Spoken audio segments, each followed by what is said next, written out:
Before your players start seducing dragons and punching town guards, you need to figure out what kind of world you're running. Quest Giver's Guide here, and let's talk about the what and where. Last episode, we dove into what you needed to start DMing, and now we're going to start to dig more in depth. In this episode, I'm going to go into more detail about the campaign story and setting. Remember, you're the creator, so no matter what you choose or write, you can change it at any moment. And hopefully by the end of this video, you'll have a better idea of what you're going to do. The first category that I'm going to cover is published versus homebrewed. What I'm referring to when I say this is either picking a pre-created world and story versus creating it all from scratch. Both are great, but come with their own pros and cons. First, I want to start with picking a published campaign and story. Like in my last video, I want to briefly mention that there are two starting campaigns. This includes the Dragons of Stormwreck Isle and Lost Mines of Phandelver. They're both great and they're geared towards new DMs. Most of the time, if you pick a pre-made adventure, it is already going to come with a setting. Here are some of the advantages of running a published campaign. You don't have to make everything. Major places, people, and history, they already exist. There's also more support material, like maps, lore books, and even video content sometimes.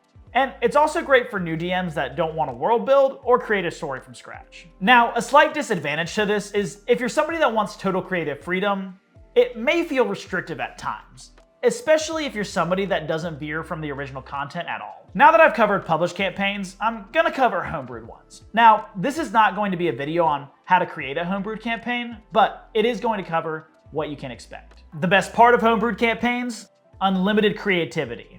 There's no canon to worry about, you create it all. My favorite part is it feels personal.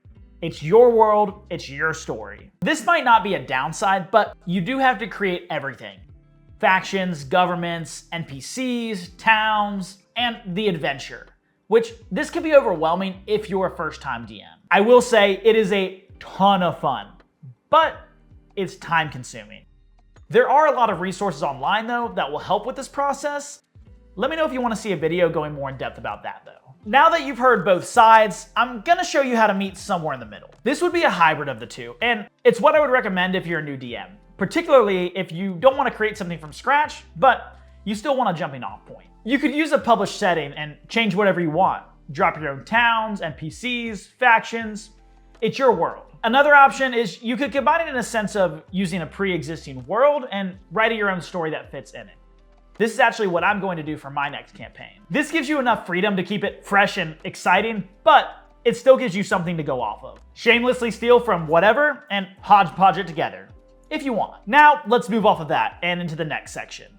Picking the tone and some minor world building. If you've chosen a pre-made campaign setting and adventure, this part isn't super pertinent, but it'll still be helpful for you. What do I mean by picking the tone? Is it gonna be gritty, silly, heroic, dark fantasy? You pick. Just make sure that the tone that you pick matches your players' expectations. And you can discuss all of that in session 0, which I'm going to cover in my next video. Now for some minor world building tips. Number 1, start small. You don't have to do it all at once. Start with one region, one town, one conflict, then you can build on the surrounding areas. Number 2, always leave room for your players. This is for incorporating backstories and creating character arcs. The more that you do this, the more the players are going to get attached to your world. And in the end, it's really about the characters. Number 3, which is going to be the biggest out of all of them, don't overcomplicate it. For the final section of the video, we're going to briefly cover story hooks. You need a story hook to begin your campaign and bring the players together. It's also one of the most important parts. So what is a story hook? It's an event or problem that pulls the party together into a story. It's not the full plot, just a starting spark that kicks everything off. Think, what is the first weird thing that the players notice, ask to get solved, or hear about? I did make a short about this, which you can go check out here, but basically make it memorable. And if you put them into a situation where they have to work together, it'll make them build bonds faster. I'm going to give you an example from my last campaign where I tied all the players up on the bottom of a ship. No weapons, no equipment, nothing. And they had to work together to get untied and then escape the ship and fight off all the pirates. It made them work together, and sometimes in a life or death situation, you just have to trust the person closest to you. Now to close things out, you've got the story locked in, you've got the adventure locked in. Now we're gonna go ahead and bring in the real chaos.